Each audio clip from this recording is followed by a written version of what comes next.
એવું તીર્થ એની સ્થાપના કરે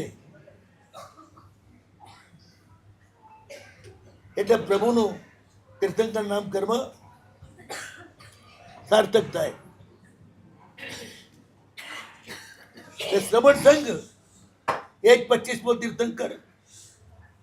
એ તીર્થ તમારે ખાલી ભૂલાઈને હવે 25મો તીર્થંકર છીએ એવું ક્યારે બોલતા નહીં.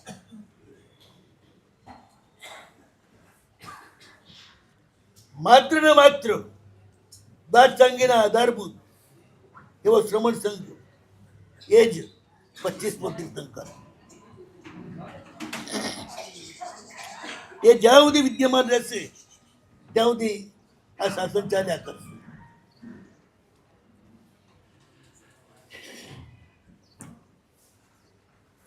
તો સાધુ શાસ્ત્ર અનુસાર ચાલે અને શાસ્ત્ર શ્રમણ સંઘને આધીન. દ્રવ્યકાર ક્ષેત્રની અપેક્ષાએ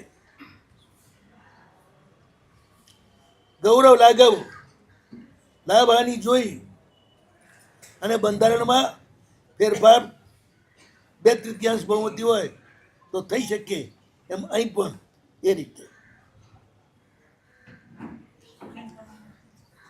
બહુમત શ્રમણ સંઘ જે કે એ શાસ્ત્ર ઘણા કે છે સાહેબ સર્વજ્ઞમતી કે બહુમતી. શાસ્ત્રમાં સ્પષ્ટ છે સર્વજ્ઞ ક્યારે મત આપતા જ નથી, કશું વિધાન કરતા જ નથી. ભગવાન દીક્ષા આપી અને છદ્મસ્ત ગીતાર્થને શિષ્યો સોંપી દે છે. ભગવાનનું આખું શાસન છદ્મસ્ત ગીતાર્થો જ ચલાવે, કોઈ સર્વજ્ઞ કે કેવડી ના ચલાવે.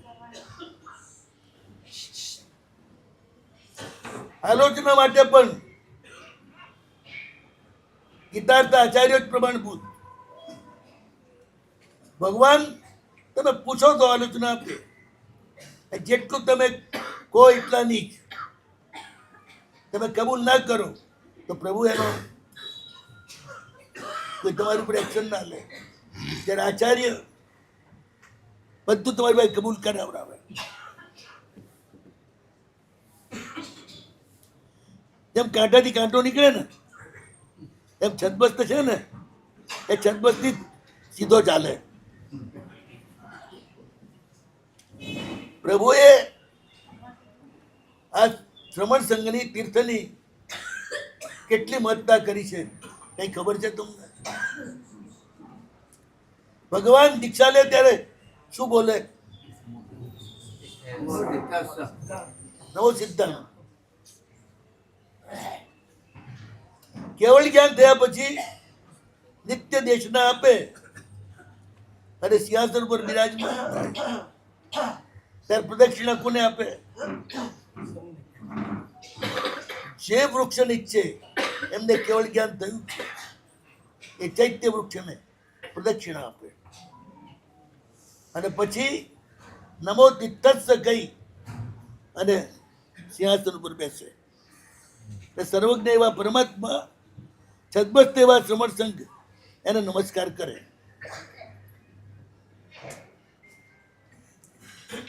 કેવળી ભગવાન તો તીર્થમાં નથી, શ્રમણ સંઘમાં નથી. એમના માટે બનેલી ગોચરી અમારા માટે શુદ્ધ, તીર્થંકર માટે બનેલું અને કેવળી ભગવંતો માટે બનેલું અમારા માટે શુદ્ધ. આખો વ્યવહાર છે ને છદ્મસ્ત એવા શ્રમણ સંગતિ જ ચાલે. એટલે અફસોસ ના કરવો કે ભગવાન હતા ત્યારે જન્મ્યા હોત તો સારું થાય. ભગવાન કરતા ભગવાનની શક્તિ મોટી છે અને શક્તિ શ્રમણ સંઘમાં અને દ્વાદશાંગ પ્રવચનમાં પ્રભુએ સમાહિત કરી છે.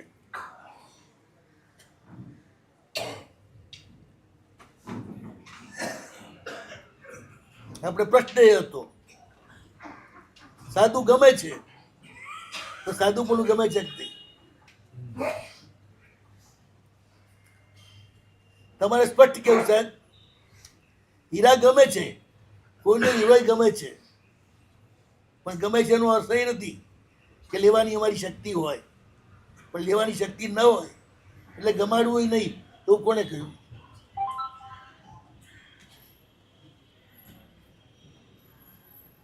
દર્શન મોહનીના ક્ષોભ સાધુ ગમે,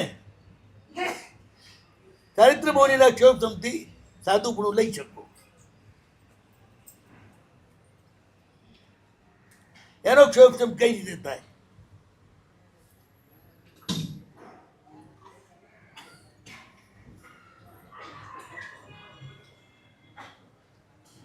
બોલો કયો ઉપાય? વૈરાગીની દેશનાઓ સાંભળવી, શાસ્ત્રો ભણવા, તપ કરવા,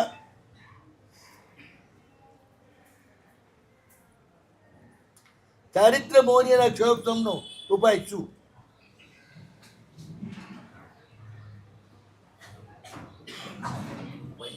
કુદરતે પૂછ્યું બી નથી કે સાહેબ તમે ગમો છો એમ તમારા વ્રત પણ ગમે, એના માટે અમારે શું કરવું? નથી પૂછ્યું ક્યારે? સપનામાં નથી. જેને અમે વાંધીએ છીએ, જેને અમે પૂજીએ છીએ, જેના માટે રોજ ઢોલ વગાડીએ છીએ, એમના ટોળામાં અમે ક્યારે ભણશું તો ક્યારે વિચાર ના આવે? જેટલા કુંવારા હોય ને, કોઈને પૈણાવા જાય ત્યારે પોતાનો પણ કઈ મેળ પડી જાય એવી એમાં ગણતરી હોય કે નહીં મનમાં? બધાય હોય ને. એમ તમે બધા કુંવારા આ અમારા ઢોલ વાગ્યા એમાં આયા તો જેમ પેલો પૈણી ગયો એમ તમારો નંબર લાગે એવો તમને મનોરથ હોય, એમ અહીંયા પણ તમને મનોરથ થાય કે અમારે પણ આવા ઢોલ વાગતા હોય ને અમે પાછળ ચાલતા હોઈએ, દાંડો હાથમાં લઈ, એવા દિવસ ક્યારે આવશે? મન થાય કે નહીં? એટલું જ પૂછું.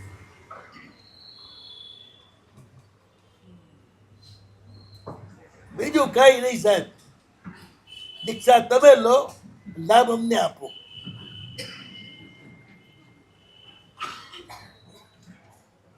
તમારા આત્માનું કલ્યાણ કરો એમ નહીં કે સાહેબ અમારું કલ્યાણ કરો. તમે દીક્ષા લઈ જે તપ કરો ને એ બધું અમને વેચી દો, અમે મફતમાં માલ ખાઈ લઈએ. સાહેબ પહેલા દર્શન મુનિયા સાહેબ સમનો ઉપાય કરો કે ચારિત્ર મુનિયા સાહેબ સમનો?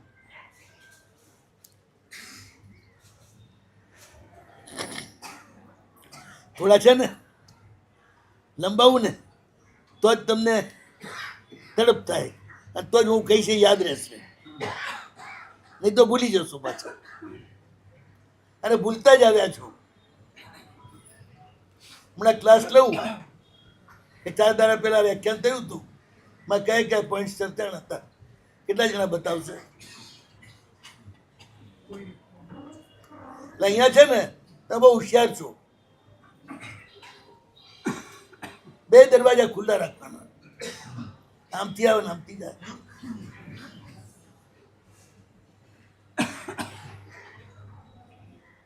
આમાં નહીં જવા દેવાનું, બહાર વધી જાય ને.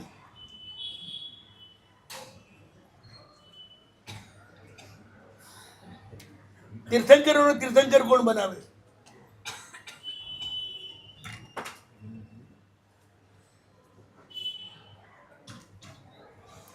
તમે તરત કહેશો જગતના સર્વ જીવો એમના પ્રત્યેની કરુણા, બરોબર? પણ એ કરુણા આવે એનું બેકગ્રાઉન્ડ શું?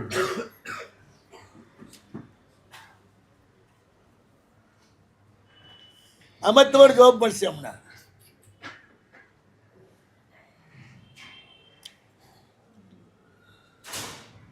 શ્રમણોના બહુમાન વિના કોઈ પણ તીર્થંકરના ભવની આરાધના એનો પ્રારંભ થાય.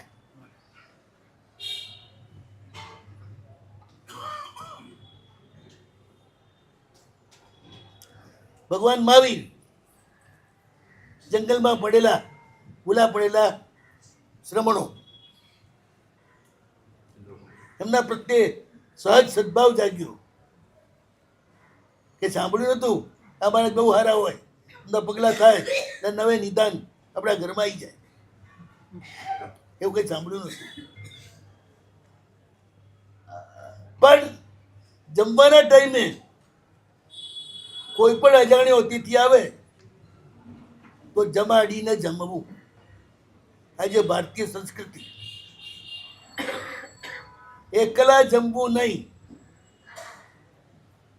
કાં તો સાધુ સંત આવે, કાં અજાણ્યા અતિથિ આવે, અભ્યાગત આવે, પહેલા એ આપણું અન્ન એનો ઉપયોગ કરે, પછી જ આપણે જમવું. આ બેકગ્રાઉન્ડ છે. જમાડીને જમે એનો જ ક્યારેક તીર્થંકર થવામાં નંબર લાગે. જે એકલા જમે, કોઈને ના જમાડે, અન્નદાન ન કરી શકે, એનો તીર્થંકર થવામાં ક્યારેક ક્લાસ ન આવે, પણ સાધુ થવામાં ના આવે.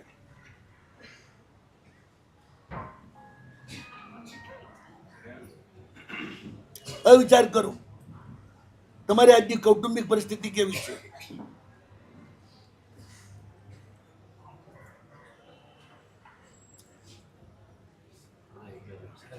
જમવાની પરિસ્થિતિ છે. 4 મહેમાન આવી જાય, ફટાફટ જમાડી શકો એવો ઉલ્લાસ છે, ઉત્સાહ છે, તો પ્રભુના શાસનમાં પ્રવેશ નથી.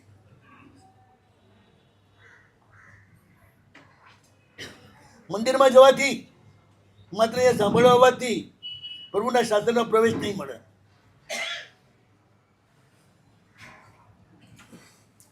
જગતના સર્વ જીવોના કલ્યાણની કરુણા જેમના હૃદયમાં છે એવા તીર્થંકર પરમાત્માની એ જ ભાવના જેઓ પ્રેક્ટિકલ પોતાના જીવનમાં કરી રહ્યા છે એવો શ્રમણ સંઘ. આ બંનેની ભક્તિથી જ ચારિત્ર મોહનીનો ક્ષય થાય.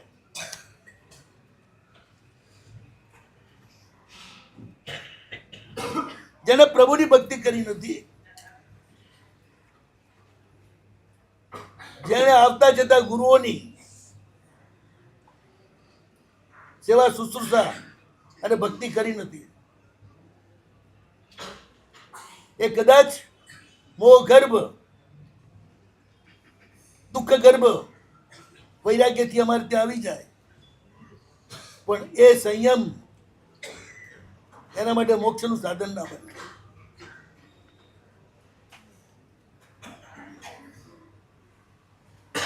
ભરપૂર ભક્તિ કરે પરમાત્માની,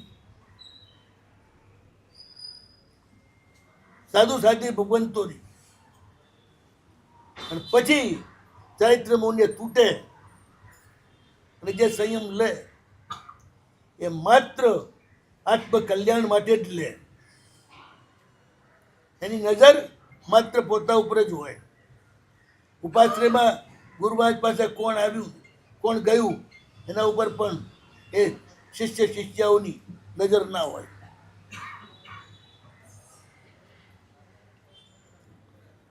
કારણ કે ચારિત્ર મોહનો ક્ષય થઈ ગયો છે ને, એટલે લોકોનું આકર્ષણ જ નથી.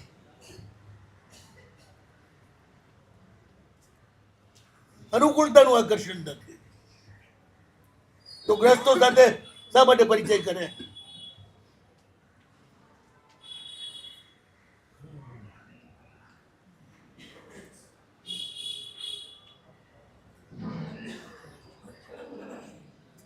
અને સાધુ સાધુની ભક્તિ કોણ કરી શકે? જે ઘરના વડીલોની ઉપાસના કરતા હોય, પ્રત્યક્ષ ઉપકારી માતા પિતા પ્રત્યે પણ જેને સદભાવ નથી, એ ક્યારેય અમારા ઉપર સાચો સદભાવ રાખી શકે નહીં. સ્વાર્થનો ભાવ રાખે.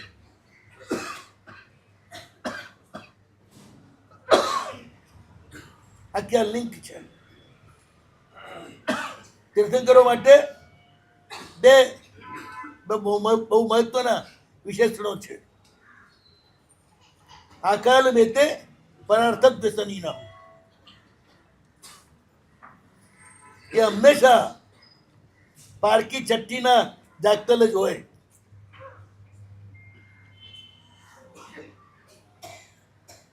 મારી પાસે છે અને એને જોઈતું હશે તો છેલ્લામાં છેલ્લી વસ્તુ સુધી હું આપી દઈશ અને કૃતજ્ઞતા પતાયો. નાનો પણ ઉપકાર જેનો છે એ બધાની માટે પ્રભુ પરમ કૃતજ્ઞ હોય. આપણે ત્યાં અર્યંત માટે અરહંત શબ્દ છે. અર્હતિ પૂજામ દેવ અસુર કૃતામ એટલે અરહંત, એક અર્થ આ થાય છે. દેવના અસુરોએ કરેલી પૂજાના માટે જે યોગ્ય છે તે અરહંત. પણ મારા દાદા ગુરુદેવ ભદ્રંકરજી મહારાજ એક બીજો અર્થ પણ કરતા હતા. અર્હતિ જગત સકલ જીવાન એટલે અરહંત. જગતમાં એક પણ જીવ એવો નથી જેણે કોઈ પણ રીતે આપણા પર ઉપકાર ન કર્યો હોય. એવા બધા જ જીવો પ્રત્યે કૃતજ્ઞ ભાવના કારણે જે બધા જ જીવોને પૂજ્ય માને છે, પૂજા કરે છે, એનું નામ અરહંત.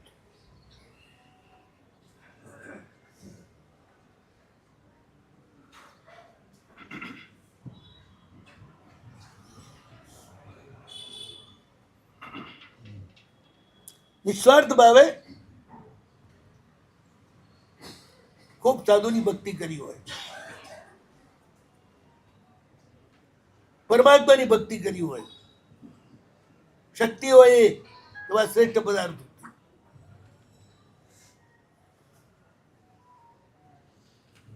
પછી જ ચારિત્ર મૌન્યનો ક્ષય થાય. આગલા ભાવમાં ખૂબ ભક્તિ કરી હોય, આયુષ્ય પૂરું થઈ જાય, ચારિત્ર મૌન્યનો ક્ષય હોય તો વજ્રકુમારની જેમ બીજા ભાવમાં જન્મતા જ સાધુ ગુણ મળી જાય.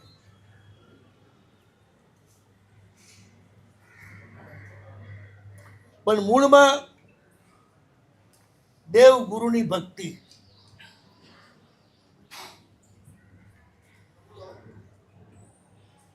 સ્પષ્ટ લખ્યું છે. પૃથ્વીચંદ્ર અને ગુણસાગર સ્ટેપ બાય સ્ટેપ આગળ વધતા જાય છે. પ્રાથમિક જીવનમાં માર્ગાનુસારી બને છે, પછી થોડા વાર આગળ વધે. માર્ગાનુસારીનો અર્થ એ જ્યાં જીવે છે ત્યાંના બધા જ જીવો સાથે પ્રેમથી જીવે અને એ બધાને ક્યાંય નડે નહીં, એ માર્ગાનુસારી.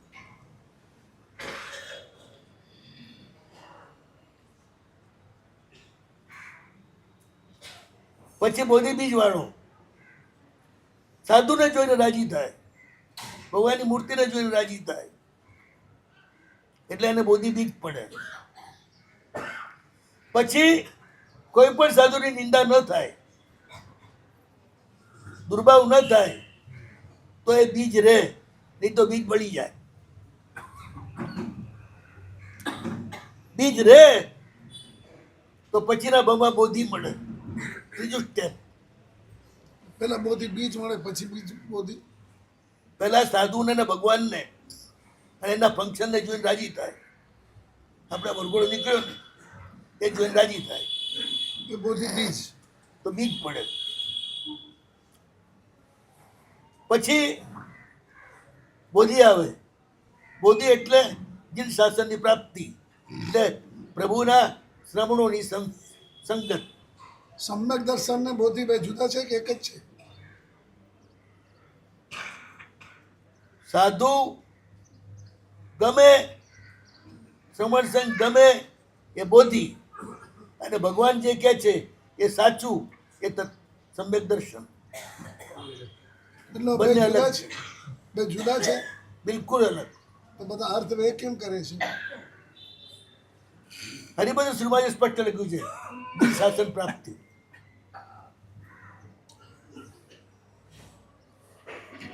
બધા જ ગાળામાં બધા જ સાધુઓ અત્યંત પ્રાજ્ઞ હોય એવું માની લેવાનું કારણ નથી. એટલે ભેળસેળ પણ થઈ જાય. અને આ જે બોધિ છે ને, સાધુને જોઈને રાજીપો થાય, મૂર્તિને જોઈને રાજીપો થાય, એ પ્રભુની કૃપાથી જ મળે. એટલે પ્રભુને બોધિદયાનમ કહ્યા, બોધિના દાતા. સમ્યક દર્શન નિસર્ગથી મળે અથવા સદગુરુના ઉપદેશથી મળે. કારણ કે ત્યાં સમગ્ર વિશ્વની જે વ્યવસ્થા, સદ્દ્રવ્ય, નવતત્વ એ તમે જાણો અને પછી તમે કહો એ જ સાચું છે, એ સમ્યક દર્શન. પણ બોધિમાં તો એક પણ દોષ દેખાય જ નહીં એવો શ્રમણો પ્રત્યેનો પ્રેમ. ફેર બોલું, દ્વેષી ગુણાન ન પશ્યતિ, રાગી દોષાન ન પશ્યતિ. જેના ઉપર તમને રાગ હોય, અવિહડ, એનો કોઈ દોષ દેખાય? બસ એવો અવિહડ રાગ હોય મુનિઓ પ્રત્યે, શ્રમણ સંઘ પ્રત્યે, એનું નામ બોધિ. મહાત્મા કહે છે બોધિથી ભવની ગણતરી કે સમ્યક દર્શનથી ભવની ગણતરી? બોધિથી. બોધિ. તો મોક્ષ માર્ગમાં સમ્યક દર્શન જ્ઞાન ચારિત્રણે મોક્ષ માર્ગ લખ્યો તો ત્યાં બોધિ નથી લખ્યું? એ પૂર્વ અવસ્થામાં છે. પ્રેક્ટિકલમાં સમ્યક દર્શનથી શરૂ થાય, પણ અનુભવમાં બોધિથી પ્રારંભ થાય. ઘર છે ને એ પાયા ઉપર છે કે આ તળિયા ઉપર છે? પાયો ક્યારે દેખાય? ઘરની શરૂઆત ક્યાંથી થાય? મોય તળિયાથી કે પાયાથી? પાયાથી નહીં. પાયે જાય કોઈ? ઘરની શરૂઆત ભોંયતળિયે. એટલે સમ્યક દર્શન એ ભોંયતળિયું છે અને બોધિ એનો પાયો છે. અને બોધિ વિનાનું સમ્યક દર્શન અસંખ્ય વાર આવે ને અસંખ્ય વાર જાય. બોધિ આવ્યા પછીનું સમ્યક દર્શન મોક્ષ પ્રમાણીને છે. આ વાત બહુ સ્પષ્ટતાથી ઉપદેશ રહસ્યમાં છે. હાજી. બે ચોરોના દ્રષ્ટા બરાબર. એ જોઈ લીધો. હાજી.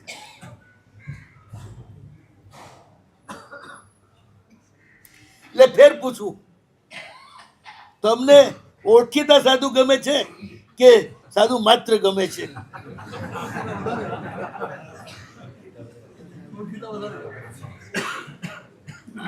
ઓળખીતા વધારે ગમે એમાં તમે મુખ્ય છો, તમારો અહંકાર મુખ્ય છે. અને ગમે તે સાધુ ગમે તેમાં સાધુ મુખ્ય છે, તમે ગૌણ છો. અને તમે ગૌણ બનો તો ધર્મનો પ્રારંભ, તમે મુખ્ય બનો તો કર્મનો પ્રારંભ. તો પોતાના મહારાજ હોય એને કઈ ભક્તિ નહીં કરવી? બધા મહારાજ આપણા જ છે. આ શરીરનો સંબંધ છે ને એ નશ્વર છે. બોધિનું નામ એ જ છે. સમસ્ત શ્રમણો પ્રત્યે પોતાના પૌત્ર કરતા પણ વધારે પ્રેમ હોય. હું દીકરો નથી કહેતો. ફેમિલી ડોક્ટર ફેમિલી ગુરુ હોય ને, હે ફેમિલી ડોક્ટર રાખીએ તો ફેમિલી ગુરુ પણ હોય ને. આ વાળી નવી વાત લાયા. હમણાં આપણે એ વાત નહીં ચાલતી. આપણે તો સાધુ ગમે છે, સાધુ માત્ર ગમે છે એટલી જ વાત છે. મેં ક્યાં કહ્યું કે એમની પાસે આલોચના લેવા જશું? આલોચના લેવા માટે જેમ દવા લેવા માટે ફેમિલી ડોક્ટર જોઈએ ને, ગમે તે ડોક્ટર પૂછવા જવાય. તમારું બધું હાથે પેટનું પેલો જાણતો હોય એટલે કઈ દવા આપવી એને ખબર હોય. એટલે દવા લેવા માટે ફેમિલી ડોક્ટર. એમ ગોતેલા ગુરુ, પણ અહંકાર તોડવા માટે બધા અને મમતા કરવા માટે બધા.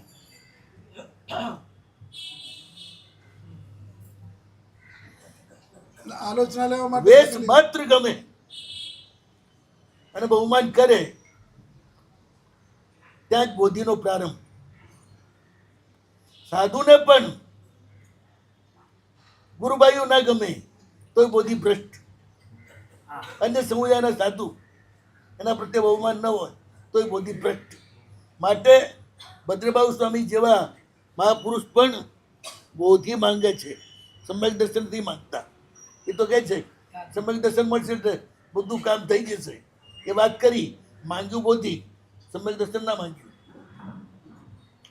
વો સંમત લત્તે ચિંતામણી કપપાય પૈયે પાવત્ય વિખ્યાનમ જીવાય રાવણમ ઠાણમ પ્રિય સંતો મહેશ બતિબર નિપ્રેણ યણ તાદેવ.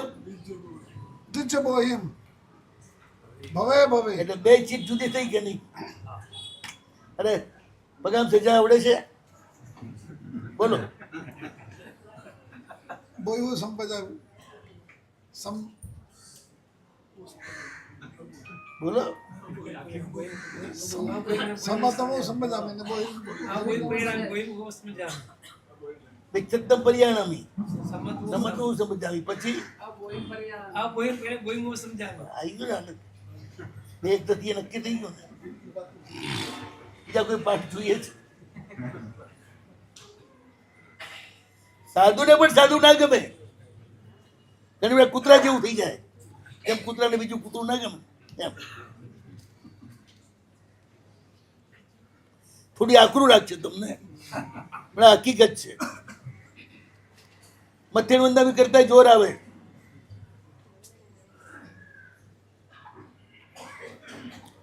સાધુ વેશ વંદનિક છે. સાથે રહેવા માટે વર્તન જોવાનું,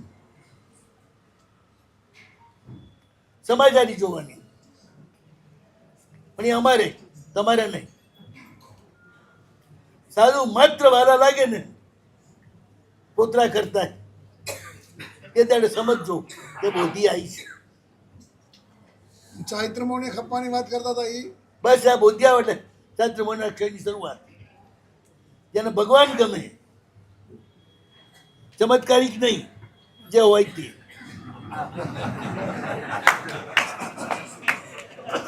જ્યાં જે મળે તે. હા, નાના હોય મોટા હોય. અને સાધુ ગમે. સુરસાને ભગવાને ધર્મલાભ કેવડાવ્યો. કેમ? એમની ભગત હતી એટલે. બની શકતું હશે ક્યારે? ક્યારે ના બને. મારો ભગત છે માટે ધર્મલાભ કેવડાવું. એ ભગવાને ન કરે, હવે ભલે કરીએ. સુલતાની બોધિની પરીક્ષા કરવા માટે દેવલોકમાંથી બે દેવ આવે છે. બે અજાણ્યા સાધુનો વેશ લઈને આવે છે અને કહે છે સુલતાન કે હે બદ્રી, કે મને અમારા સાધુ બીમાર છે અને એના ઔષધ માટે ઇમરજન્સી ઔષધ લક્ષ્યપાક તેલ જોઈએ છે. લક્ષ્યપાક તેલ 800 વર્ષે બને. વૈદ્યોની, આજના વૈદ્યોની 10 થી 15 પેઢી ખપે ત્યારે લક્ષ્યપાક તેલ બને. જેના એક પાકમાં 1 સોનામાંનો ખર્ચ થાય. 1 કિલો લક્ષ્યપાક તેલ 1 લાખ સોનામાંનું હોય.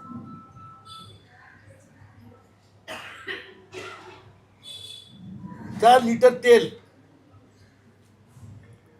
16 લીટર દૂધ, 32 લીટર ઉકાળો, બધું ધીમા તાપે પકવે. જે ઔષધ હોય ઉકાળાનું, એમાં કેસર, કસ્તુરી, અંબર, ગોરોચન બધું હોય. અને બધું કિંમતી. અને એ તેલ એનો એક પાક 3 દિવસે થાય. ચોમાસામાં પકવાય નહીં, 8 મહિના ચાલે. કેટલા પાક થાય? મહિનાના 10, 8 મહિનાના 80, 100 વર્ષે 800. 1000 વર્ષે 80,000, 1200 વર્ષે 1.25 લાખ લક્ષબાગ તેલ તૈયાર થાય. એ તેલ એવું ઇમરજન્સીનું આખું શરીર સાદરું બળી ગયું હોય, માત્ર હાડપિંજર રહ્યું હોય, માંસ બળી ગયું હોય, ચરબી બળી ગઈ હોય, ચામડી બળી ગઈ હોય, માત્ર હાડપિંજર હોય, અને આ તેલ રૂમાં નાખી અને આખું રૂ પેલાના શરીર ઉપર લપેટીને સાંજ સુધીમાં આખું શરીર તૈયાર થઈ જાય. માંસ, નસો, લોહી,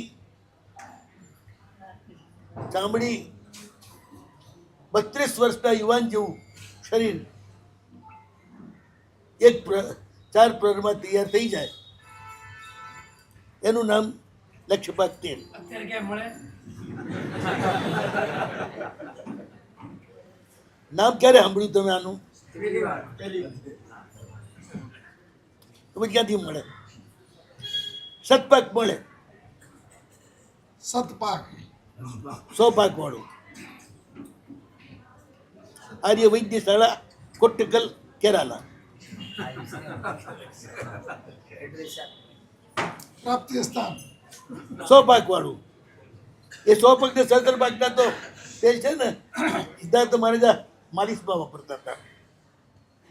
સતપાક તેલ લખેલું છે ને, સહભાગે સહભાગે. લક્ષપાક નથી લખ્યું. લક્ષપાક તો ઇમરજન્સી ઓપ્શન. પછી શું થયું? ભગવાન શિવે જીવાનંદના ભાવમાં કૃમિ કુષ્ઠવાળા મુનિને એક પ્રહરમાં તૈયાર કર્યા. એ તેલ લેવા આવ્યા છે. સાચું બોલો, કોઈ કિંમતી ચીજ માંગવા આવે એટલે પેલા તમે કયા સમુદાયના છો, કયા ગુરુ મહારાજના શિષ્ય છો, ક્યાં ઉતર્યા છો, આખી કિંમતી ચીજ આપવી એટલે વાણીઓ બધી તૈયાર તપાસ કરે ને. અને પછી પણ આપું ના આપું થાય. વાણીઓ હોય તો ને, શ્રાવક હોય તો તમારો જેવો અનુભવ.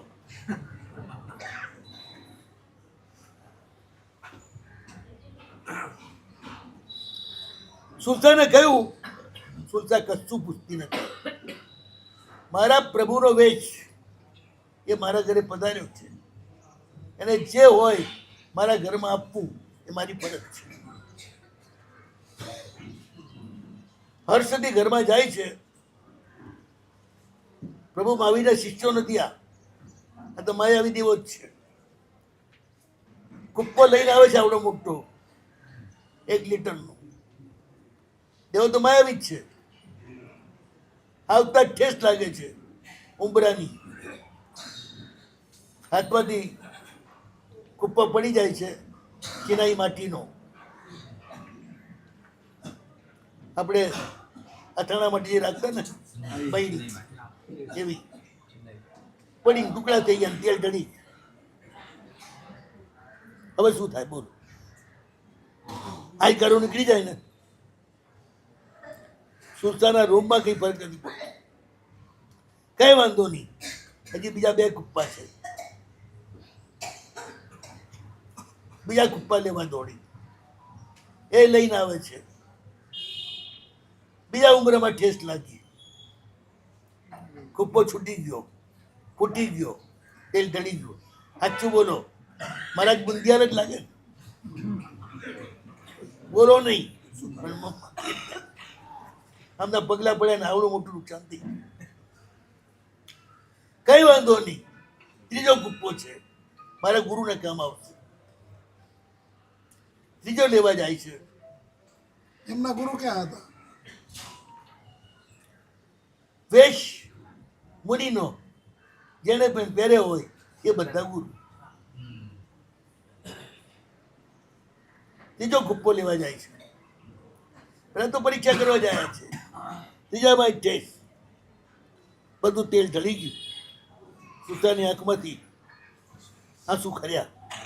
મોદીએ કહ્યું, બેન બહુ નુકસાન થઈ ગયું નહીં સાહેબ? તમારા માટે ગમે તેવું નુકસાન થાય ને એનો અફસોસ નથી. અફસોસ એટલો જ છે કે હું આપને તેલ આપી ન શકું.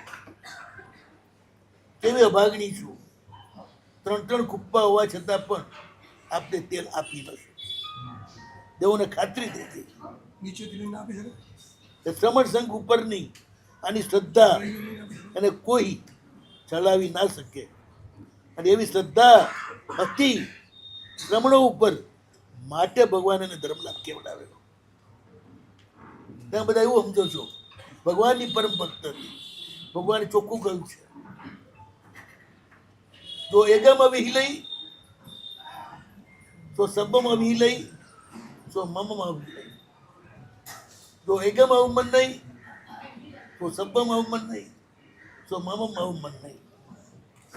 જો એગમ મન નહીં તો સબમ મન નહીં તો મમ મન નહીં. મારા બધા જ સાધુને જે માને એ જ મને માને. બધી એક સાધુ મને બકાત કરે તે મને માનવા વાળો નહીં.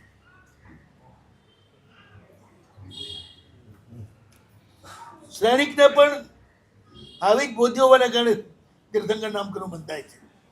એમની પણ દેવતાઓ પરીક્ષા લે છે. ગર્ભવતી સાધ્વી, માછલા વેચતો સાધુ, આવું બધું બતાડ્યું કે ભાવિના સાધુ તો આવા જ છે બધા. પણ એના રૂમમાં પણ અશ્રદ્ધા ન થઈ અને ઉપરથી શાસનનું માલિન્ય ન થાય એના માટે પૂરો પ્રયાસ કર્યો. સમાજ સંઘ ઉપરની અવિહળ શ્રદ્ધા, એનું નામ બોધિ. મૂર્તિ માત્ર ઉપર અવિહળ શ્રદ્ધા, એનું નામ બોધિ. એ પૂછે નહીં કયા ગચ્છની મૂર્તિ છે, ક્યાં મહારાજે પ્રતિષ્ઠા કરી છે, શું છે? ભગવાન છે, ભગવાનની મુદ્રા છે, વેશ છે, ભગવાનનો વેશ છે, બસ પતી ગયું.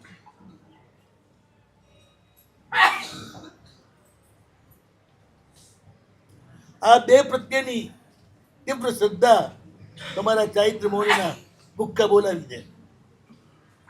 પણ જેટલા માત્ર સંઘના રસોડે ખાઈ ખાઈ ભક્તિ લઈ અને અમારા ગળે પડે છે ને, એ બધા અમારા માથે પડે. જેટલા ખૂબ ભક્તિ કરી શ્રમણોની, શ્રમણીઓની, અને શ્રમણ શ્રવણીની ભક્તિ કરે એ ઘરના વડીલોનું તો પૂરું માન જાળવે જ.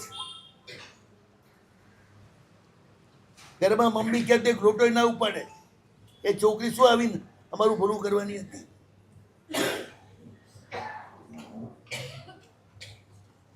એટલે તો ભગવાન પાસે માગવું પડ્યું તમારે. શું માંગ્યું ખબર છે? ગુરુજન પુઆ. લલિત વિસ્તરાયમાં સ્પષ્ટ લખે છે, માતા પિતાની સેવા. તમારા જીન્સમાં માતા પિતાની સેવા નથી. દીકરાને બહુની જ સેવા છે જીન્સમાં.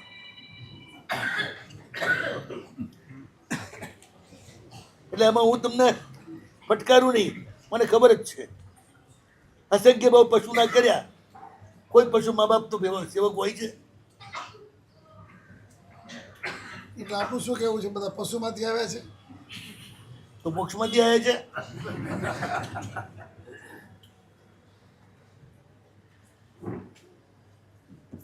મોટા ભાગના પશુમાંથી જ આવે. દેવલોકમાં માતા પિતાની સેવા છે, દરેકમાં માતા પિતાની સેવા છે. યોગલિક કાળમાં માતા પિતાની સેવા છે, ચટ્ટારામાં માતા પિતાની સેવા છે. તો 18 કુટાકુટી સાગરપુરમાં તો માતા પિતાની સેવા નથી, એ તમારા જીન્સમાં નથી. પ્રભુની કૃપા હોય ને એ જ માતા પિતાની સેવા કરે. જે માતા પિતાની સેવા ન કરે એના ઉપર પરમાત્માની કૃપા નથી. આ સ્પષ્ટ આ પરીક્ષણ છે. અને જે માતા પિતાનો ભક્ત ન હોય એ દેવગુરુનો ભક્ત પણ ના હોય, એ સ્વાર્થનો જ ભક્ત હોય. ત્યાં ચારિત્ર મૌનીનો ક્ષોભ ના થાય. નિસ્વાર્થ ભાવે જાણ્યા અજાણ્યા કોઈ પણ તીર્થંકરની મંદિરો, જાણ્યા અજાણ્યા કોઈ પણ મુનિ ભગવંતો શ્રમણીઓ એના માટે ભક્તિથી મરી પડે એને ચારિત્ર મોહિનીઓ ક્ષોક્ષમ થાય. ત્યાં એક તિથિ બે તિથિ ના હોય, ત્રણ તોય ચાર તોય ના હોય, તબા ગચ્છ કત્તર ગચ્છ ના હોય. ડ્રેસ જોવાનું, બધાનો ડ્રેસ એક સરખો હોય. ડ્રેસ ફરક ત્યાં વિવેકથી વર્તવું, બધા ભગવાનને માનતા હોય તો. પણ વેશ એક ડાબા હાથની નીચે રોગો, હાથમાં દંડો, ડાબા ખભે કામડી, આ વેશથી જ સાધુ ઓળખાય. અને વેશથી જ સાધુને વંદન કરાય. ઘણા એવું કહેતા છે આ માથું કઈ જેવું તેવું નથી, ગમે તેને નમે. એ બધી વાત ખોટી છે. એક રાજાએ એક રસ્તે ચાલતા સંતને નમસ્કાર કર્યા. મંત્રીનું મોઢું બગડી ગયું. રાજા જેવા મોટા માણસે, સંત પણ કોઈ મોટા હોય તો જ નમવું જોઈએ, ગમે તે રસ્તે ચાલતા ને નહીં. રાજાએ જોઈ લીધું કે આ મંત્રીને ગમ્યું નથી. સારું, રાજસભામાં ગયા, થોડું રાજકાજ કર્યું. પછી રાજાએ કહ્યું કે મંત્રી એક કામ કરો ને, શું બજારમાં પૂછી આવો, એક બકરીનું માથું કાપીને વેચવાનું છે, એની કિંમત શું? પેલો ગયો, પૂછી આવ્યો, 2-5 રૂપિયાની કિંમત આવી. હવે 2-4 બતાવ્યા. પછી રાજાએ છેલ્લે કહ્યું કે આપણા સેનાપતિનું માથું કાપી અને વેચવા મૂકીએ તો કોઈ ઘરાક છે નહીં, તપાસ કરી આવો. તપાસ કરવા ગયો, મારું કોઈ લેનારું ના મળ્યું. કોઈ હાથ ના પડે કે ના ભાઈ અમારે નથી. પછી કે જો ને એના કરતાં સારું પુરોહિતજીનું માથું છે, એ વેચવા મૂકીએ. એ વેચવા મૂક્યું તો મારું કોઈ ઘરાક ના મળ્યો. પછી કે મંત્રી કે તારું જ માથું મૂક હવે તો. મંત્રીએ રઘવાયો થઈ ગયો. તો રાજા કે એટલે શું કરે, કરવું તો પડે. ત્યાં જઈને એણે એ પણ કર્યું.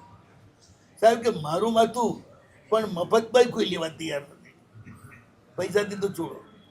સારું એક કામ કર ને, મારું માથું કાપીને વેચવા મૂકીએ તો લેનારા કેટલા મળે એ તપાસ કરી આવે. 5 મિનિટમાં પાછો આવી ગયા, બાપજી માફ કરો, તમારું માથું કોઈ મફતમાં લેવા તૈયાર નથી. ત્યારે રાજાએ કહ્યું જે મફતમાં કોઈ લેવા તૈયાર ન હોય એ કદાચ કોઈ સંતને નમે, એમાં તારું મોઢું કેમ પકડી?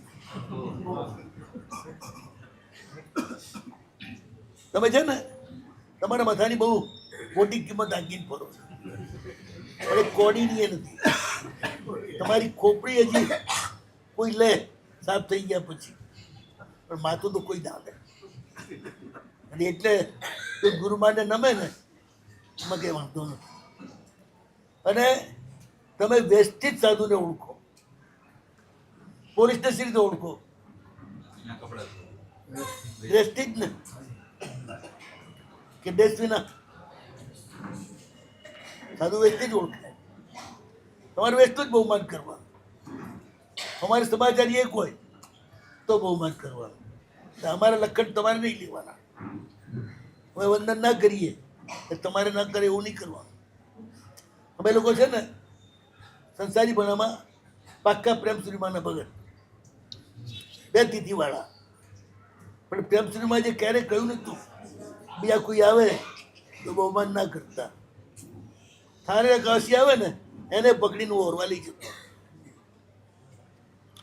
સાધુની તો વાત છોડો, મને દીક્ષા એમને એમ નથી મળી, કોઈ સાધુનો પરિચય નહીં. મારા ગામમાં જે આવે એ મહારાજ મારા. ખબર પડે કે સાધુ આવ્યા છે, પછી મુપતથી બાંધેલા હોય તો આપણા. પહોંચી જવાનું ઉપાસનામાં અને એમના પાત્રા જોડે ભોગા જોડે રમ્યા કરવાનું. એટલે ગોચરીનો ટાઈમ થાય એટલે પકડીને લઈ જવાના, ન આવે તો અગો લઈને નાહી જવાનું. ત્યારે આ ભક્તિના કારણે અમારા દીક્ષાના અંતરાયો તૂટ્યા. દેવતાએ ના પાડી હતી આ છોકરાને દીક્ષા નહીં મળે. પછી એને પૂછ્યું બીજી વાર આને કેમ દીક્ષા મળી? તો કે મુનિ ભગવંતોની ભક્તિના પ્રભાવથી, ભગવાનની ભક્તિના પ્રભાવ. યાદ રહેશે? ભૂલી તો નહીં જાઉં ને, કંકેરી તો નહીં ઉઠો ને. ઓળખાણ કશું નહીં. જે મુનિ ભગવંત નજરે પડે એ બધાનું બહુમાન, અને એ બહુમાન ટકે તો જ 14 પૂર્વધર પણ સદગતિમાં જાય, નહીં તો એ બોધિ ભ્રષ્ટ થઈ અને નિગોદમાં જાય. તો પછી આપણી શું કિંમત? આપણી વાત પૂરી થાય છે. સાધુ ગમે છે, સાધુપણું પણ ગમે છે, પણ લેવાની શક્તિ નથી. એ લેવી હોય તો એ જ સાધુ ભગવંતોની નિસ્વાર્થ સેવા, એ જ પરમાત્મા, એમની નિસ્વાર્થ ભક્તિ, આ બે કરશો અંતરાય તૂટશે. પછી જે સાધુપણું મળશે સકલ સંઘને ઉપકારક થશે, નહીં તો એ સાધુને સાથી સંઘ માટે બહાર બનશે. જે ભક્તિ કર્યા વિના આવેલા હશે સૌએ પોતપોતાની રીતે પોતાની જાતને ઓળખવાની, સમજવાની, અને આ રીતે તૈયારી કરી આ માર્ગે નીકળશો તો આ વેશ મોક્ષનું કારણ બનશે. શિવમાસ્તુ સર્વ જગત પરહિત નિરતા ભવન્તુ ભૂતગણા દોષા પ્રયાન્તુ નાશો સર્વત્ર સુખી ભવતુ લોકઃ.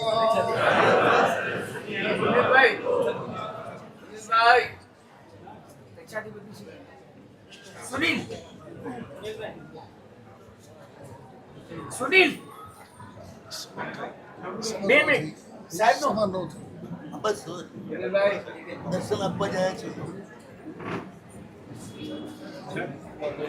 કલ્પતરુ મને લેવડો.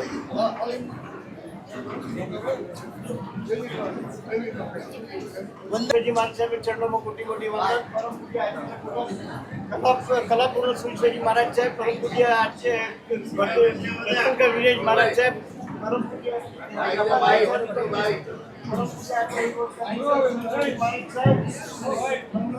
પરમ પૂજ્ય મુનિ ભગવાન ધુરંધર મહારાજ સાહેબ, પરમ પૂજ્ય આચાર્ય મહારાજ સાહેબ, પરમ પૂજ્ય આચાર્ય મનમોહન મહારાજ સાહેબ, પરમ પૂજ્ય આચાર્ય ભગવાન જય સરસ્વતી મહારાજ સાહેબ, પરમ પૂજ્ય આચાર્ય ભગવાન મહારાજ સાહેબ. સાધુ સાધુજી ભગવતોના ચરણોમાં કોટી કોટી વંદન. ખૂબ સુંદર આજે માહોલ અહીંયા યોજાયો છે. ધુરંધર પરમ પૂજ્ય ગુરુભગવાન ધુરંધર સુરી મહારાજ સાહેબની સાથે સાથે ધુરંધર મહાત્માઓ પણ સાથે પધાર્યા છે. તો આવો અનમોલ લાભ આપણા જ્ઞાનમંત્રને મળ્યું છે એની ખૂબ ખૂબ અનુભવતા કરીએ છીએ. બીજી પ્રસંગે છે ધુરંધર સ્વામી મહારાજ સાહેબ અહીંયા કેવા છે 70 વર્ષ પહેલા આપ અહીંયા પધારેલા સાહેબ. અહીંયા જ્ઞાન જયશંકર માની દીક્ષામાં હાજર હતો. હા, જયશંકર સુરજી મહારાજ સાહેબની દીક્ષામાં હાજર હતા. એ 70 વર્ષે એ આપણી પાસે પધાર્યા છે. અને ખરેખર હું આપણે કહેતું હતું અને એમનો મુખેથી જે જીવવાણી સાંભળવાની જે આપણને આનંદ આવ્યો અને જાણવા પણ ખરેખર ખૂબ અનુભવનીય છે અને આભાર વ્યક્ત કરીએ છીએ. અને દીક્ષા કર્યાને એમનો 75મો વર્ષ ચાલુ છે. ખૂબ ખૂબ અનુભવતા અને વધારેમાં વધારે જીવ શાસનની સેવા કરે એવા અમારા સરસ ગુરુજી સાહેબ આપને આશીષ છે.